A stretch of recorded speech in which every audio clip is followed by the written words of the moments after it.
আমার না এই পাবলিকের কথা নিয়ে এপিসোড বানাইতে ইচ্ছা করে না একেবারে, কিন্তু বাধ্য হইয়া বানাইতেছি। এর আগে সকাল সন্ধ্যা ঠাপাইতাম সোজা থাকতো, মেলা দিন বাদ দিছিলাম, তাই আবার ল্যাজ বাঁকা হয়েছে। কার কথা কইছি? ও আচ্ছা, ভুলে গেছিলাম। এটা হচ্ছে ওই যে নাম ভুলে গেছি। আন্তর্জাতিক খ্যাতি সম্পন্ন বিখ্যাত সাংবাদিক। আরে না না না না, দিতেছে না, আরেক সাংবাদিক আছে না, আরে না না না না না, ওই যে ভাব সুদায় কথা বলে না, আরে না, দুর্বল বয়স হয়েছে তো, মহা যন্ত্রণা হয়েছে। আরে না না, আরো দেন তো, না না না না না, এই যে হয়েছে কারণ এটার নামটা কি ব্যান? হ্যাঁ, কি? আরে না না না, আসল নাম মনে পড়িছে।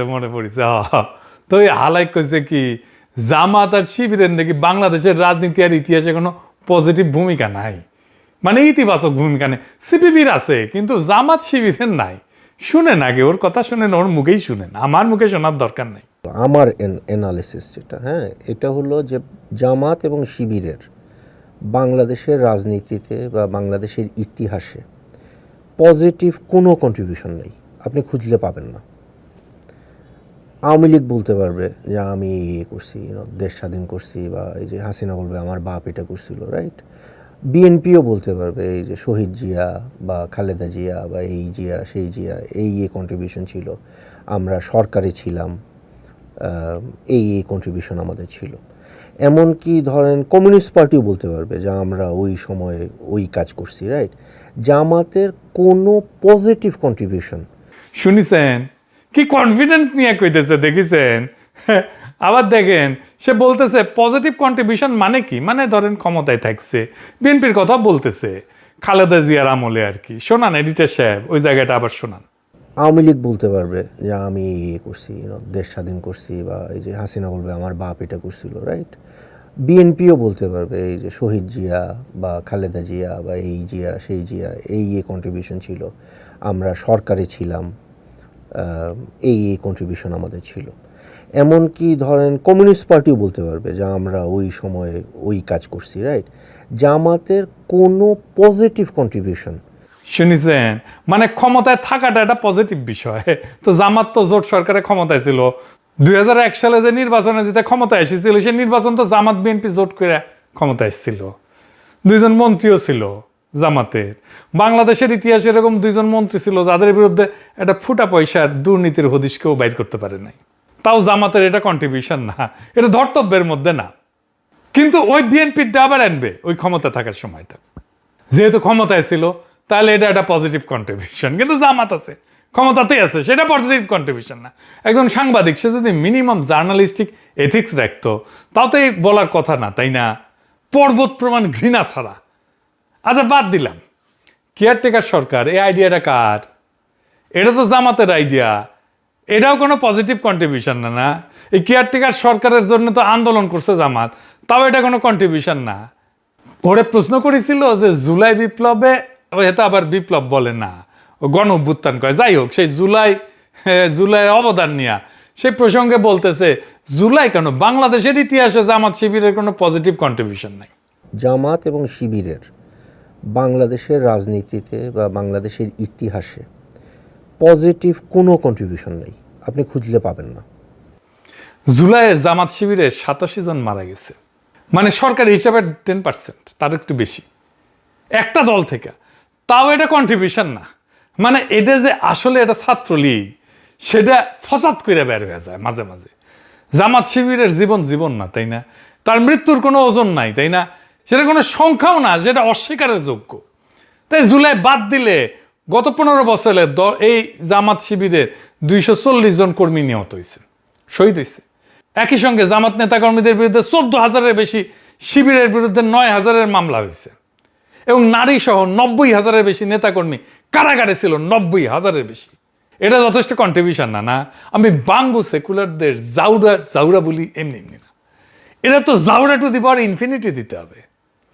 আচ্ছা, বাদ দিই, বাংলাদেশে কয়টা দলে ফ্যামিলি ডাইনেস্টি নাই, নিয়মিত কাউন্সিল হয়, সদস্যরা গোপন ব্যালটের নেতা নির্বাচন করে, এমন গণতান্ত্রিক সিস্টেম কয়টা দলে আছে?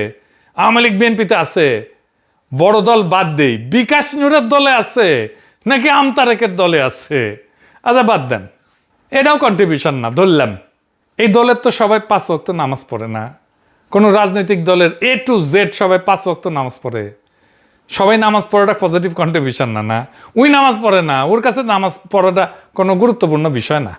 হ্যাঁ, কিন্তু বাংলাদেশের মানুষের কাছে তো গুরুত্বপূর্ণ বিষয়। যাই হোক, বাদ দিয়ে এটাও। এইচএসসির পরে ভর্তি কোচিংয়ে রেটিনা কংক্রিট গাইড বই আমরা কে পড়িনি? এই যে কোচিং করে ছাত্রদেরকে তৈরি করা ভর্তি পরীক্ষার জন্যে, কনফিডেন্স দেওয়া, তাদের বানায় দেওয়া পরীক্ষার জন্যে, এটা কে করছে? শিবির করছে। ওই তো সুইডেনে বিয়ে পাস করেছে, বাংলাদেশে প্রাইভেট ইউনিভার্সিটিতে ভর্তি হয়েছিল, শেষ করতে পারে নাই মনে হয়। শেষ করলে তো আর বিয়ে পড়তো না বিদেশে যায়। যাই হোক, বাদ দিই। বাংলাদেশের সুদমুক্ত ইসলামী ব্যাংকিংয়ের ধারণা কে আনিছে? বাংলাদেশের সবচেয়ে সফল ব্যাংকটা কারা গড়ে তুলিছে? জামাতি তো না, ইসলামী ব্যাংক। আচ্ছা বাদ দিলাম, এটাও কন্ট্রিবিউশন না। বাংলাদেশের ডায়াগনস্টিক সেন্টারে এইগুলোতে যে রাহাজানি হয়, ডাক্তারদের যে কমিশন দেয় টেস্ট করে করে, জামাতের ইবনে সিনা 1 পয়সা কমিশন না দিয়া রোগীদের কম করে হলেও 25% কম দামে মানসম্পন্ন ডায়াগনস্টিক সার্ভিস দিয়া বিজনেসকে ভায়াবল রাখা যায়, এই মডেল যে স্ট্যাবলিশ করছে, এইটা তো জামাতি করছে না? এটাও কন্ট্রিবিউশন না? না, আচ্ছা বাদ দেন। বাংলাদেশের সবচেয়ে বেশি রাজনৈতিক সাহিত্য কোন রাজনৈতিক দল প্রকাশ করছে? জামাত তো। নাকি ইসলামী রাজনৈতিক সাহিত্য কোনো পজিটিভ জিনিস না? শুধু মনি সিংহের জীবন সংগ্রাম পজিটিভ জিনিস না, আর সব নেগেটিভ? আচ্ছা বাদ দেন। এই যে জামাত একটা কনস্ট্রাকটিভ রেসপন্সিবল অপোজিশনে ভূমিকা পালন করতেছে এখন, এটা পজিটিভ না? আওয়ামী লীগ অপোজিশন হলে তো আগুন জ্বলতো প্রত্যেক সপ্তাহে। সে নিজেই বলছে যে জামাত অপোজিশন থাকলে বিএনপির জন্য সুবিধা। বিএনপির জন্য জামাত একটা খুবই সুবিধাজনক বিরোধী দল। শুনেছেন? তাও এটা পজিটিভ না, তাই না?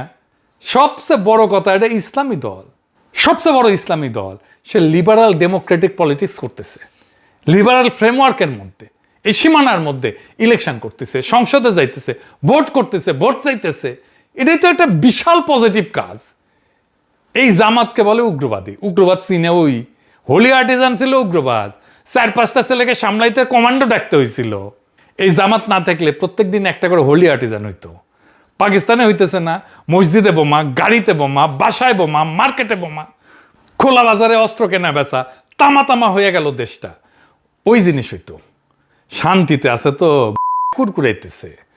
জামাতের মগবাজার অফিসে যে সকাল সন্ধ্যা সালাম দিয়ে আসা দরকার এই বাঙ্গু সেকুলারদের, যে ভাই আপনারা নিয়মতান্ত্রিক রাজনীতি করতেছেন, সেই জন্য আপনাদের সালাম, ধন্যবাদ।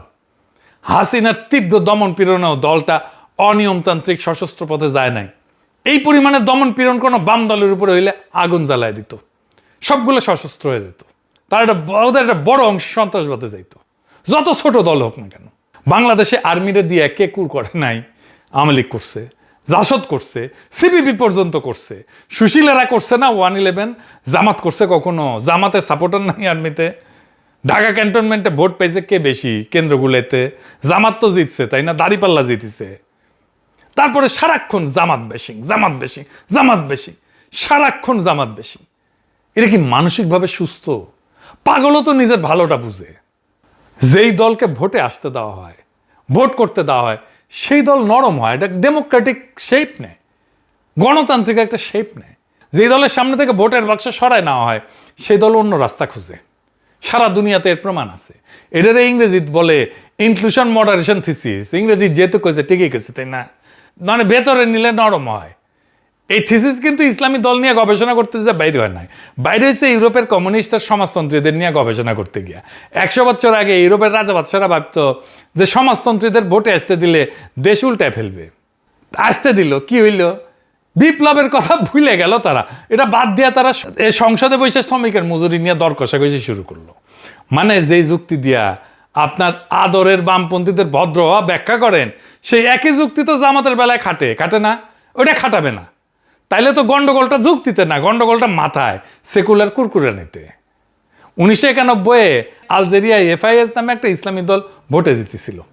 ভোট প্রায় শেষ, সেনাবাহিনী আইসা ফলাফল বাতিল করে দিল, দল নিষিদ্ধ করে দিল, নেতাদের জেলে ভরলো। এরপর জন্ম নিল জিআইএ নামে একটা জঙ্গি দল। 10 বছর ধরে গৃহযুদ্ধ, লাখ লাখ মানুষ মারা গেল। বাংলাদেশকে এই জায়গায় নিয়ে যেতে চায় বাঙ্গু সেকুলারেরা। মিশরে 2013 সালে ব্রাদারহুড ভোটে জিতে ক্ষমতায় বসছিল, আপনারা জানেন। সেনাবাহিনী নামাই দিল, রাবা স্কোয়ারে গুলি করে হাজার হাজার মানুষ মারলো, দল নিষিদ্ধ হইলো, নেতাদের ফাঁসির হুকুম হইলো। এরপর কি হইলো? নতুন নতুন সশস্ত্র গ্রুপ বাইরে হতে শুরু করলো, সিনাই এলাকা জ্বলতে শুরু করলো। সিরিয়া 1982 সালে হামা শহরে ব্রাদারহুডকে শহর সুদ্ধা গুড়াই দেওয়া হইলো। তারপর 30 বছর ধরে ওই পালায় যাওয়ার লোকগুলা ভেতর থেকে জঙ্গি নেটওয়ার্ক বাইরে হইতেই থাকলো। তিউনিসিয়ায় এন্নাহাদা নামে ইসলামী দলটাকে ভোট করতে দেওয়া হয়েছে। 2014 সালে তারা হারলো ভোটে। হারা কি করলো? চুপচাপ ক্ষমতা ছেড়ে দিল। আপোষে আরব দুনিয়া একটা ইসলামী দল ভোটে এরা ভদ্রভাবে চেয়ার ছেড়ে দিছে। জর্ডান আর মরক্কো তো একই ঘটনা ঘটিছে। ব্যবস্থার ভেতরে রাখেন, ডেমোক্রেটিক স্ফেয়ারের মধ্যে রাখেন, ডেমোক্রেটিক স্পেসের মধ্যে রাখেন, তারা ব্যবস্থার ভাষায় কথা বলবে। ফেইথ ইন মডারেশন নামে একটা বই আছে, লেখক নাম হইতেছে জিলিয়ান শোয়েডলার। বইটা আর একটা ইন্টারেস্টিং কথা আছে। ভদ্রমহিলা দুইটা দেশের দুইটা ইসলামী দল মিলায় দেখছেন, জর্ডানের ইসলামিক অ্যাকশন ফ্রন্ট আর ইয়ামেনের ইসালা। দেখা গেল জর্ডানের দলটা ভোটের রাজনীতিতে থেকে বদলাই গেছে, কিন্তু ইয়ামেনের দলটা বদলায় নাই। দুইটা ইসলামী দল, দুটোই ভোট করে, এটা বদলাইলো আর এটা বদলাইলো না কেন? উত্তর দুইটা। এক নম্বর হইতেছে দলের ভেতরের গঠন কেমন, সিদ্ধান্ত কিভাবে নেওয়া হয়। 2 নম্বর হইতেছে জর্ডানের দলটা তার ভোটের রাজনীতিকে ইসলামের ভাষাতে যুক্তি দিয়ে দাঁড় করাইতে পারছে, ইয়ামেনেরটা পারে নাই। এখন এই দুইটা মাথায় নিয়ে জামাতের দিকে তাকান, ভেতরের গঠন কি? রোকনরা গোপন ব্যালটে ভোট দেয়, নিয়মিত কাউন্সিল হয়, সুরা আছে, বৈশা সিদ্ধান্ত নেয়, ডেমোক্রেটিক্যালি সিদ্ধান্ত নেয়, আর নিজেদের ভোটের রাজনীতিকে ইসলামের ভাষা ব্যাখ্যা করার আস্ত একটা বইয়ের পাহাড় আছে। মানে ভদ্র মহিলা যেই দুইটা শর্তকে আসল বলতেছেন, জামাতের ওই দুইটাই আছে। এখন একজন গবেষক যদি আগে থেকে বাজি ধরতেন যে কোন ইসলামী দলটা রাস্তা সাইডে বন্দুক ধরবে না, জামাত ওই বাজিতে জিতে যেত। একটা সংগঠন একটা ধর্মপ্রাণ তরুণকে কি দেয়? পরিচয় দেয়, সম্মান দেয়, কাজ দেয়, ভবিষ্যৎ দেয়, একটা আদর্শ দেয়, আর মাথার উপরে জবাবদিহি করার একজন লোক দেয়। এখন একটা জঙ্গি দলের লোক যদি ওই ছেলেটাকে টানতে যায়, রিক্রুট করতে চায়, তাহলে তো সংগঠনের সাথে কম্পিটিশন করতে হবে, তাই না? এখন আপনি সংগঠনটাই ভেঙে দিলেন, নেতাদের ফাঁসি দিলেন, তাদের সারাক্ষণ ব্যাচিং করতেছেন, অফিসে তালা দিতেছেন, সারাক্ষণ সাব হিউম্যান অমানুষের মতো আচরণ করতে থাকেন। কম্পিটিশনটা কে করবে তাইলে? কেউ না। মাঠ ফাঁকা, ফাঁকা মাঠে কে গোল দিবে তাইলে বুঝেন? বলতে দিবে উগ্রবাদীরা, এগুলো সব উগ্রবাদীরা রিক্রুট করে ফেলবে। জামাত পছন্দ না তো হোলি আর্টিজান আনবেন, মাথার ভেতর থেকে ইসলাম বিদ্বেষের ভূতটা বের করেন। যেই রাস্তা ধরিছেন দেশটা জাহান নামে পাঠাইবেন আপনারা। কথায় আছে না, সুখে থাকতে ভূতে কিলায়। বাঙ্গু সাংবাদিকদের একটা বড় সমস্যা, এরা সব বুঝে, রাজনীতি তো বুঝেই, ইকোনমিক্স বুঝে, ডিপ্লোমেসি বুঝে, রাষ্ট্রবিজ্ঞান বুঝে, ফিলোসফি বুঝে, হিস্ট্রি বুঝে, ওরা সবারটা বেশি বুঝে।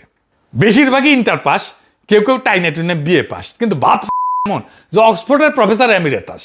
হাতে সেকুলার লোহা আছে তো এটি উঠে বাড়ি দেওয়ার ইচ্ছা করে। আমাদের বগুড়াতে একটা শোলক আছে, সোলপলের হাতে লোহা, শয়তানে মারে।